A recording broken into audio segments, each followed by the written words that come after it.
transformation of life does not come from changing your outward appearance. I'm going to use him as an example, but if our brother here stood up right now, took his tie off and took his suit off, it would be an amazing sight for some people.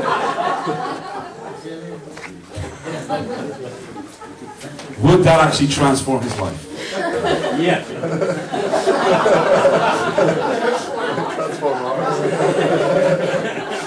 Do you know what? I'm going to be careful here because we've got a couple in the audience. I've actually got an Indian congregation that comes to my place on a Sunday afternoon. It's the Malayalam congregation from Kerala. And they come and they've been worshipping in our place for the last 4 years on a Sunday afternoon. And every now and again, they turn around to me and they say, "Pastor, will you come and preach?" And I say, "Yeah, no problem." So one Sunday I turned up at church. And I turned up in a white shirt, just to match them, and black trousers, just to match them. I had the obligatory tie on. And I stood there before them. I said, "Now look," I says, "Ladies," because all the ladies sit this side. I said, "Gents," all gents sit that side. And the ladies still cover their head with their scarves when they're praying. And I said, "I love you." I said, "I love you in the Lord." I says, "But do you know, for many years I've been in bondage." And they said, "What?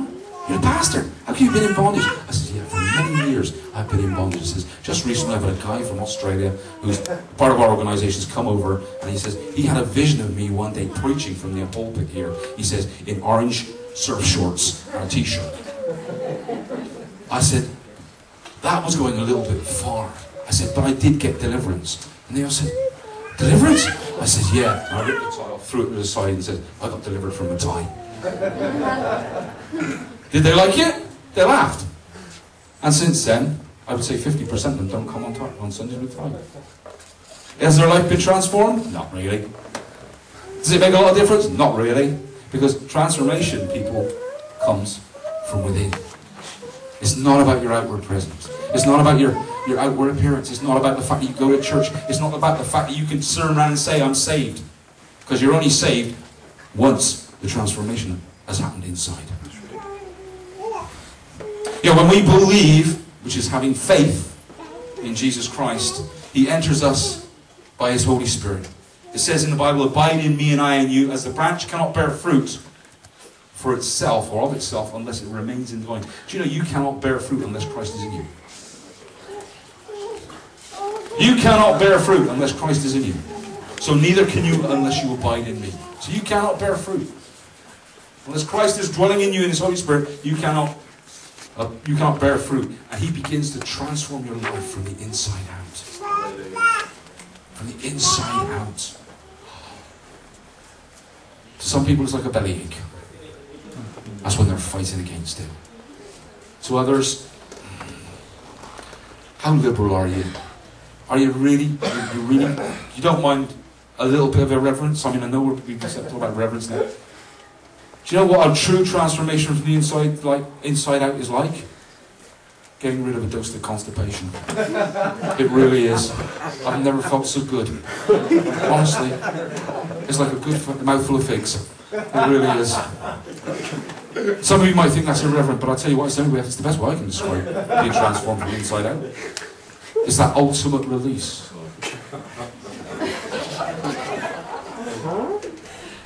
We don't need the sound effects.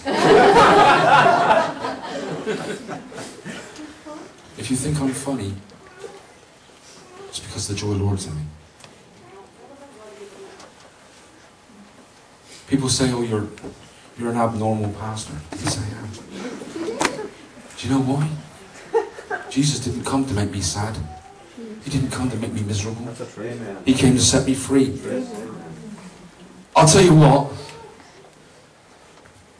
Very few of you actually know me. Darren does. Because I'm a good mate of his boss. So he's got to be a good boy today.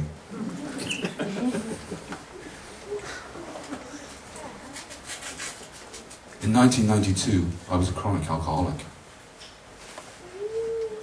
I came to Belfast in 1983 as a chronic alcoholic.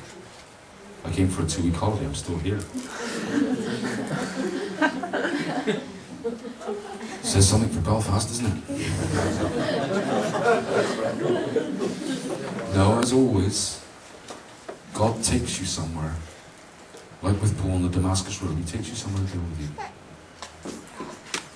He brought me to Belfast to have my Damascus Road experience. I had ulcers. I had a drink problem. I had a massive, massive temper and anger problem. One day maybe I'll share my testimony that maybe you'll understand why I was like I was. When we see that picture of all those modern day lepers, when you see that person out in the streets, don't look at them as they are. Ask yourself the question, what is it that brought them to that? What was it that caused this change in their lives? Because this was not the path they were supposed to walk. God sees each one of us. He sees the potential. He sees the destiny He's put in each one of us.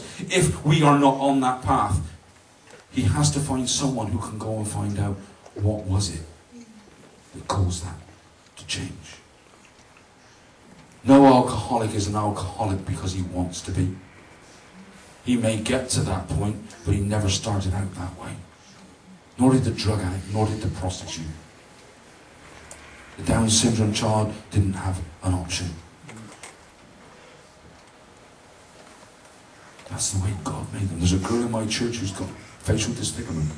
She came to me 3 weeks ago and said, Pastor, I'm thinking of moving on. I says, why? She says, I don't really see what I do in this church. I says, do you know what? You're one of the most important people in this church. She says, how can I be? I don't do very much. I says, yes, you do. I said, every time you come through that door, you stretch. She says, what? I says, yeah, you stretch. She says, I don't feel as if I'm stretching. I said, no, you don't stretch. I says, you stretch every member in my congregation. Because every one of them looks at you differently.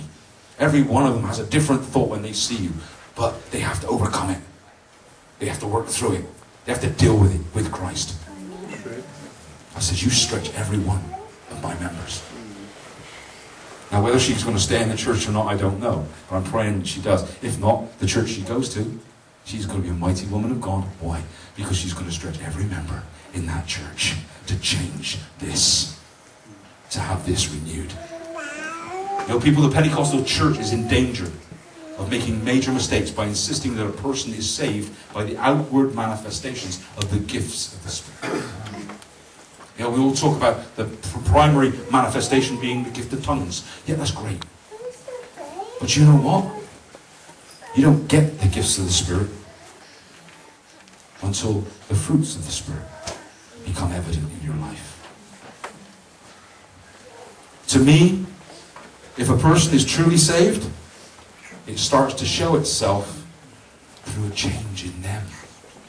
Not in what they do for God or how God uses them in the power of the gifts. It's the change in them. The fruit of the Spirit.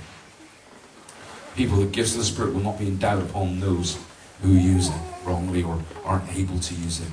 If the fruit of the Spirit isn't in you, then you ain't going to get the true gifts of the Spirit.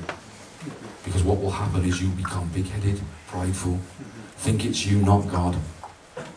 All these little things that turn us away from Christ. I want to bring us to our second quick reading. I'm actually not going to open the Bible here. I'm just going to paraphrase it. But if you turn to Matthew chapter 26...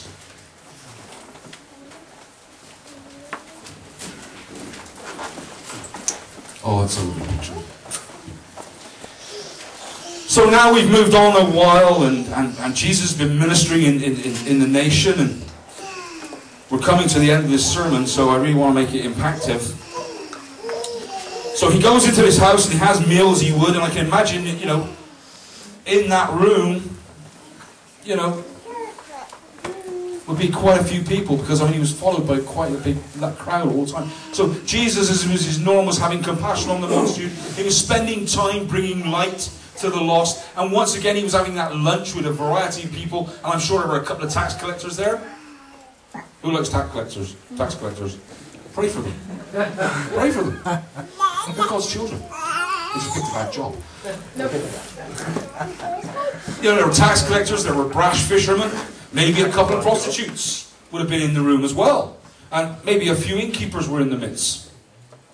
And a woman known to him and his disciples comes forward, as we well know. She comes in, it's